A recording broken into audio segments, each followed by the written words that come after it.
श्री राम नमस्कार। आज 16 अप्रैल 2024 एक नई कहानी के साथ आपसे जुड़ा हूँ। एक इंसान जिसका स्वर्गवास हुआ था, जो स्वर्ग के दरवाजे पे खड़ा था, लेकिन स्वर्ग का जो दरवाज़ा था, वहाँ के जो पहरेगरी थे वो उसे अंदर जाने नहीं देते थे। उसने कहा कि भाई साहब क्या बात है, मैंने तो ज़िंदगी में अच्छे अच्छे कर्म किए हुए हैं, तो मुझे स्वर्ग में जाने की बिल्कुल अनुमति होनी चाहिए। जो दरवान खड़ा रहता है वो बोलता है कि वहाँ पे बाजू में एक कक्ष है, एक डिपार्टमेंट है, वहाँ पे जाके देखिए, जिसके 1000 गुण हो जाते हैं वही ये दरवाज़ा खोल के अंदर जा सकता है। ये इंसान बोलता है मैंने तो ज़िंदगी में कभी किसी से गलत काम नहीं किया, केवल अच्छा काम ही किया है, तो मुझे देखने की ज़रूरत नहीं। फिर भी आपका वैसा तरीका है, सिस्टम है, मैं वो हिसाब से चलता हूँ। और वो बाजू के कक्ष में जाता है। वहाँ पे जो उनके सेवक है स्वर्ग के, वहाँ पे बैठे हुए रहते हैं। स्वर्ग और नरक में किसे भेजना है, वो एक कक्ष डिपार्टमेंट वहाँ पे रहता है। वो जाके बोलता है कि मैंने ज़िंदगी में सब अच्छे काम किए, लेकिन मेरे 1000 गुण कैसे नहीं हो गए। तो वो जहाँ पे वो आदमी बैठा हुआ रहता है, जो सेवेकरी रहता है, वो पूछता है कि आप बताइए सही, हम लोग एक बार चेक करते हैं, उसको देख लेते हैं कि आप सही बोल रहे हैं या कुछ गड़बड़ है। नहीं तो अगर आपके हिसाब से अगर 1000 होते तो आपको जाने की बिल्कुल अनुमति है। तो बोलता है कि ठीक है, मैं बता देता हूँ। वो बोलता है कि ज़िंदगी में मैंने बचपन से किसी का बुरा नहीं चाहा। उसको वो आदमी बोलता है कि 1 गुण दिया जाता है। तो ताज्जुब हो जाता है कि अरे इतने ज़िंदगी में मैं बचपन से सबसे अच्छा बर्ताव कर रहा हूँ, तो 1 ही गुण। बोलता है ठीक है।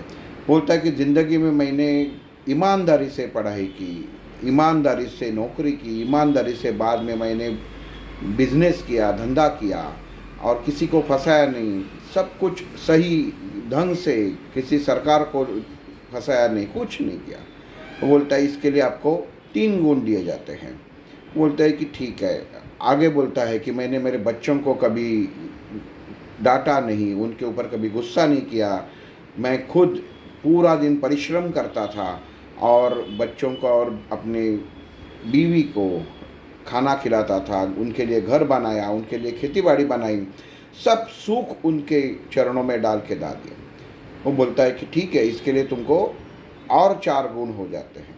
ये परेशान हो जाता है कि ये ऐसे जो छोटे छोटे गुण देके मेरे 1000 तक कब पहुँचूँगा।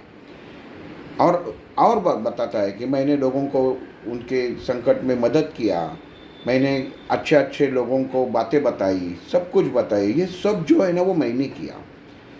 तो बोलता है ठीक है, इसके लिए 5 गुण दिए जाते हैं, लेकिन आपके 1000 नहीं हो रहे।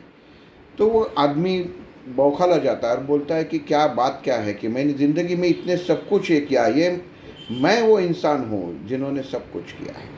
आखिर में वो सब कुछ ज़िंदगी के सब चीज़ें अच्छे अच्छे बताता है और लास्ट में घुटनों पे ज़मीन पे बैठ जाता है और कहता है कि हे भगवान, इतने सारे अच्छे कर्म करने के बावजूद भी मैं यहाँ पे क्यों खड़ा हूँ। अगर मुझसे कोई गलती हो गई हो, उसमें भी अगर आप मैं आपको भूल गया हूँ तो मुझे क्षमा कर देना, क्योंकि ये सब कुछ जो किया हुआ है वो केवल आपने किया है। शायद ये मैं भूल गया और बोलते समय बोल गया कि सब मैंने किया है। मैं ये भूल गया कि ये सब आपकी मोह माया है, आपने ही किया हुआ है, आपने ही वो मुझे बुद्धि दी है। ये मैं प्रभु भूल गया और मैं आपके शरण में हूँ। अभी आप जो दरवाज़ा खोलेंगे वही सही है।